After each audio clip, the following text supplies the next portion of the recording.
it happened, the exact moment it occurred. It occurred a few minutes into the third quarter of yesterday's Giants-Commanders game, where I had my come to Jesus moment. I had my moment as an IFO where I came around to some Giant fans. I know Tommy Lugauer's been there for weeks and months, so I joined Tommy Lugauer in making the decision, again, as an IFO with no emotional attachment, that the New York Giants need to bench Daniel Jones.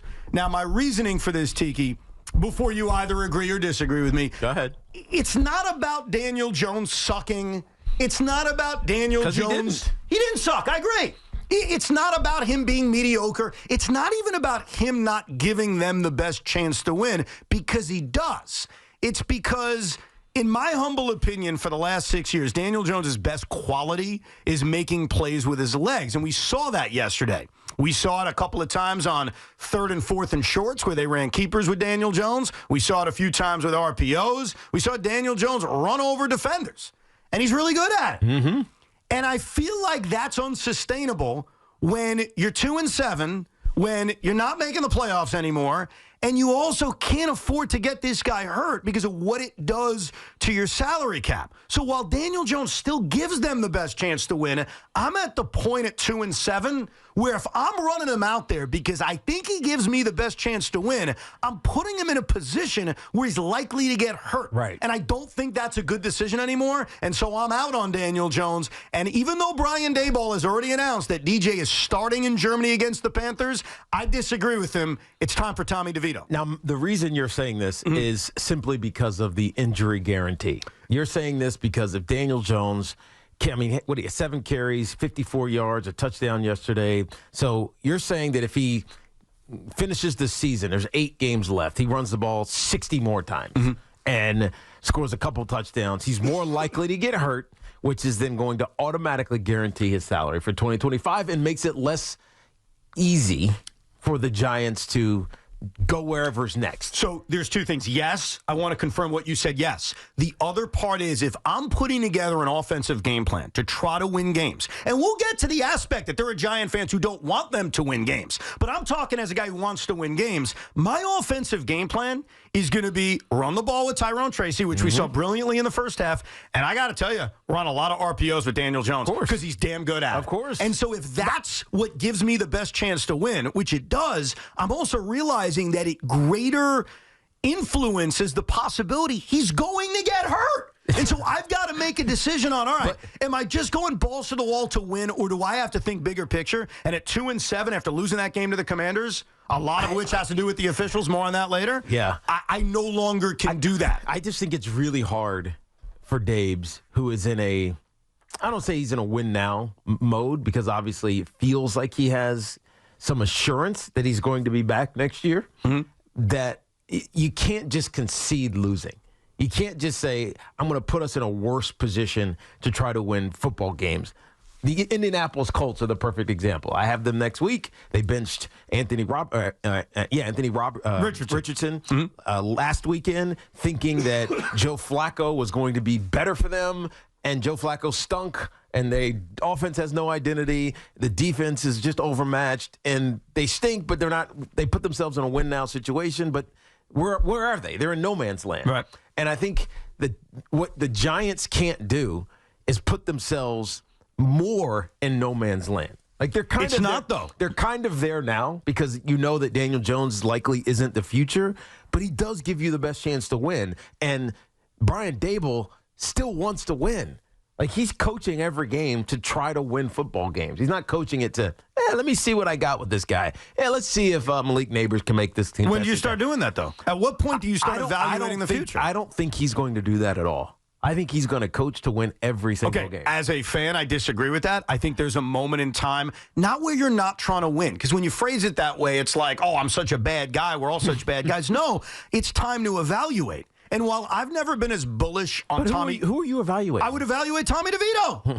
And again, it's not me telling you I think he's the future. It's me telling you I'd rather evaluate him than reevaluate the same thing I've evaluated for 7 years. I know the good and the bad of Daniel Jones. Do we really need to evaluate anymore? I like Tommy DeVito. I like him as an individual. Mm-hmm. I like what he did when he came in as a backup and he won a little bit and he had this little swagger and there was just an energy about him and the fans picked up and circled around that. They loved him because of what he brought. And again, it felt like a lost season last year with all of the injuries, with your quarterback going out. Daniel Jones or Tommy DeVito filling in for Daniel Jones felt fun. Mm-hmm. But I don't feel like this is a team that needs fun. I think this team needs to find its identity. It needs to figure out how to play full games. And I'm talking both sides of the football here. And I don't think you do that by conceding a season. It's not conceding a season, though. Like, I admit that it gives me less of a chance to win each individual week, but now I move into evaluation mode. You talk about being in no man's land. Starting Daniel Jones week after week is the definition of no man's land because we all know he ain't the answer. We probably known that for weeks, but my argument that was on your side for a while, I admit when I change, things caused me to change. I was on your side because I agree with you. He gives him the best chance to win. At 2-7, giving you the best chance to win is no longer my priority. My priority is let me evaluate. And while Tommy DeVito is very, very, very unlikely to be the starting quarterback of the team next year, nor would I even say and endorse that, the guy started 6 games in his NFL career. We've seen Daniel Jones start how many? And again, if you're really thinking best chance to win is running Daniel Jones 12 times a game. I would tell you that right now. If that's what my goal is, just to win games, I'd be running RPOs all day. I'd be telling Daniel Jones, run over linebackers like you did yesterday. And by the way, DJ's good at that. But it also leads to injury. And to me, 2-7 and losing to the Commanders the way they did, and there's a lot of aspects of this game we'll get into a little bit later on, including the decisions to go for 2, including the officiating basically hosing the Giants. But eventually, you've got to do what's best in the big picture. Yeah. And I'm big picture now with 2-7. Give me DeVito. Let's not forget, even though we're trying to forget that because the Giants were in this game, and despite playing a terrible first half, at least statistically, the Washington Commanders have one of the best records in the NFL. Yeah. You forget that. No, I give a lot of credit. The Giants weren't supposed to, I put this in quotes, supposed to win this game. But could they have? Sure. I mean, how many teams have 7 wins in the NFL? 2? 3? 3 teams. What does that mean? I respect the Commanders. I'm with you. It means the Commanders are good. I agree. And the Giants were almost good enough to beat them. And if they hadn't got hosed by 2 horrendously bad calls, one which was completely unnecessary, and the other one was just they broke their own rule. Right? So it is what it is. But the Giants played well enough to win a game against one of the best teams in the conference and really in the NFL when you think about it. So, like, what are we talking about? Could they go on a run? Sure. Oh. And hold on. As long as they're not dead, and they're not yet. They're not dead. I've said this before. No, I get you. Until they need 2 more losses, and then they're dead. You're playing the Evan game. I am. And I'm with you usually on that. 2 more losses, all right, whatever goes. You're not making the playoffs. There's nothing else to play for. Other than pride and let's see what some of these young kids can maybe do. Then maybe I'll join you and say, all right, Tommy DeVito, you got to play. Yeah. But anything can happen. Okay, I'm usually with you. Okay, in the past, I've always said that. Once I get to that 8th loss, once I get to that 9th loss, and I know mathematically I'm screwed, all bets are off. Here's the reason I got there a week or 2 earlier than you. The reason I'm there is because Daniel Jones is going to get hurt if I continue to play him the way I need to play him. And it's sort of a compliment to him. But that's just guessing that he's going to get hurt. We don't know. I don't know, but don't you think it's riskier when you're giving him? It is. And don't you agree that it's best when the ball's in his hands and he's running the football? Of course. When he's a threat, when he's that 6th skill position, as we always talk about, when you have an athletic quarterback, of course you increase risk. But you also put him and the team in the best chance to win.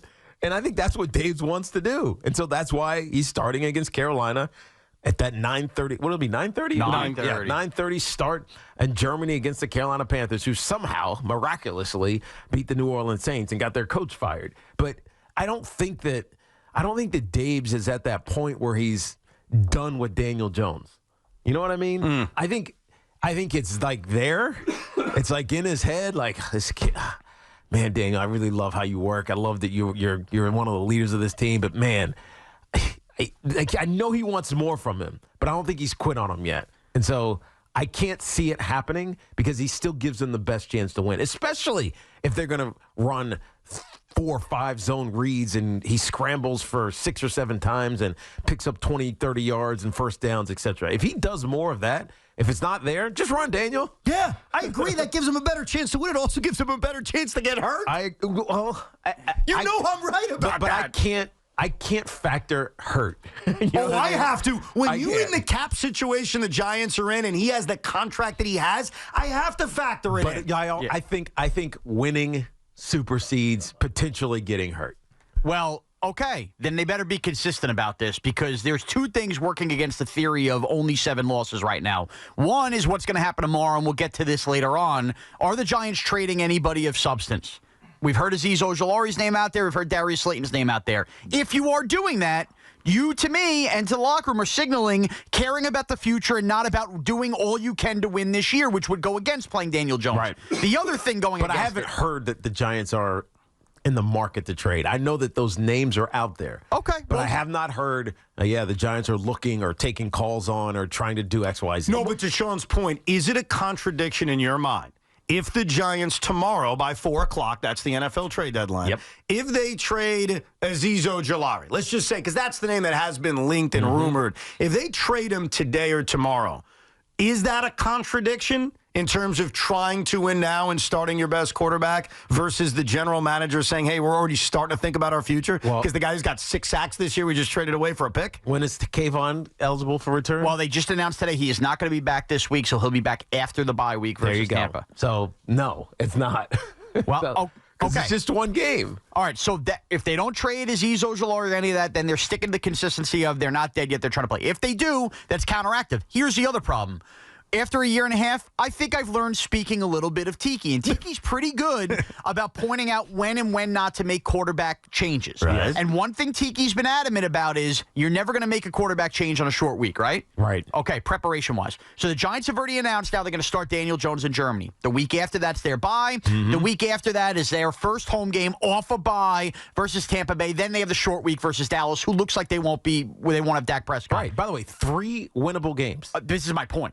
So if they're not doing it here, then they get to the bye week. If they beat Carolina like they should, they're not going to make a change at the bye week. And then they come out and they beat Tampa. And or they if come they out lose and to take Tampa. advantage of, But if they lose to Tampa, they're going to have a short week. They're not going to do it then either. So now you're talking about 3 more games playing the style that Evan is talking about, where you're putting him at risk when you already have 7 losses. Okay, but I'm not the worried. schedule doesn't help them. As a former athlete who did this for a living, the last thing you think about is, first, from a player standpoint, am I going to get hurt? You never think about that. You're right. You shouldn't. Right? And as a coach, if you are thinking about that, you're not putting your team in the best position.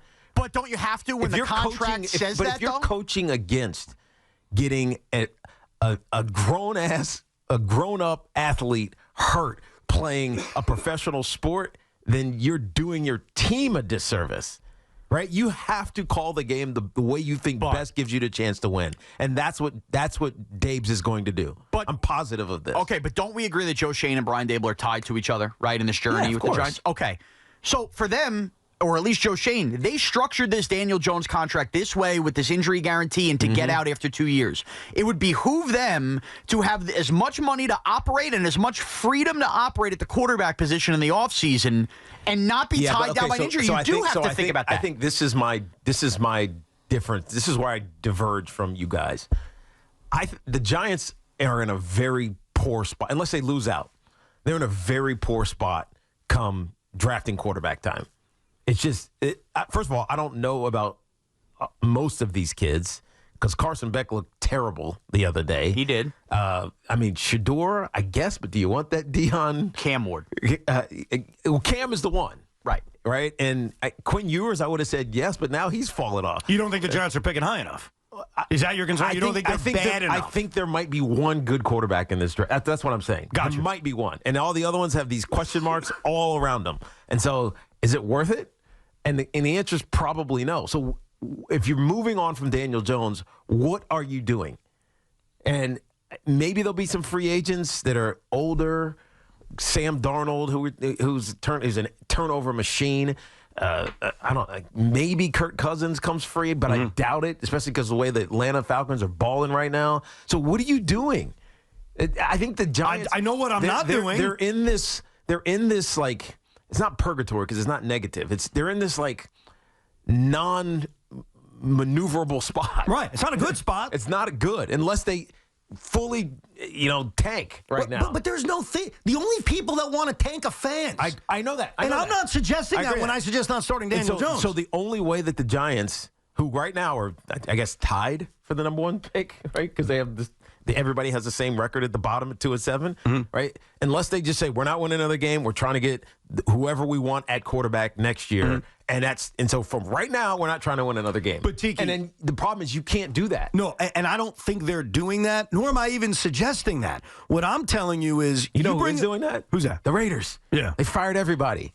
Well, I don't know exactly what they're doing. Antonio Pierce already claimed he's the one that fired I don't know what's going on in Vegas. Right. But what I will tell you is they're tanking. I'm not thinking about who the quarterback is next year because there's nothing you can do about that right now. I know what that. I'm telling you is at this point at 2-7, and this is where we differ. We differ on something very simple.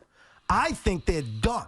You think, you know what? You beat Carolina, you beat Tampa Bay. They're in it. So I'm making the decisions as if I'm done, which is let me protect my cap next year by not getting Daniel Jones hurt, and let me evaluate the young quarterback that's only played 6 games. It's likelier than not that he's nothing. But I'd rather see it. I've already evaluated Daniel Jones. I know what he is. I know the good. I know the bad. And so I'm done if I'm Joe Shane. I'm done if I'm Brian Dable. I'm done if I'm a Giant fan. And that's why November 3rd for me, different date than it was for Tommy. Tommy did it in August. And I told you at the time, I said, Tommy, I'll get to you at some point. I'm not there. On November 3rd, I got to the, you know what, screw it. I've seen enough. Let me evaluate Tommy DeVito and protect myself from Jones getting hurt and hurting my cap the following year. Yeah, my problem is that they felt better yesterday. Now it was a dumb fumble. It shouldn't have been ruled the way that it was ruled. We'll get to it. It was a terrible offensive pass interference call, which should have never been called. But they were in a game against the best team in the NFC, one of the best teams in the NFC. Probably second or third best team in the NFC. Record-wise, it's Detroit. Eye test-wise, it's Detroit. But who else is good? Philly is flawed because of their coaching staff. Atlanta, I guess, because they've won 5 in a row or 6 in a row. I just want to play devil's advocate. I'm a Jaden Daniels fan. 7 wins, 2 of them versus this Giant team and 1 on a Hail Mary versus the Bears. I agree. So, but who else is really good? No, nobody. That's what I mean. Is Arizona, who is leading the NFC West, are they one of the great teams? But are the Giants good enough to go on a run? I don't know, but the Giants are good enough to play with one of the best teams in the conference. But they're not good enough to beat them. Yet.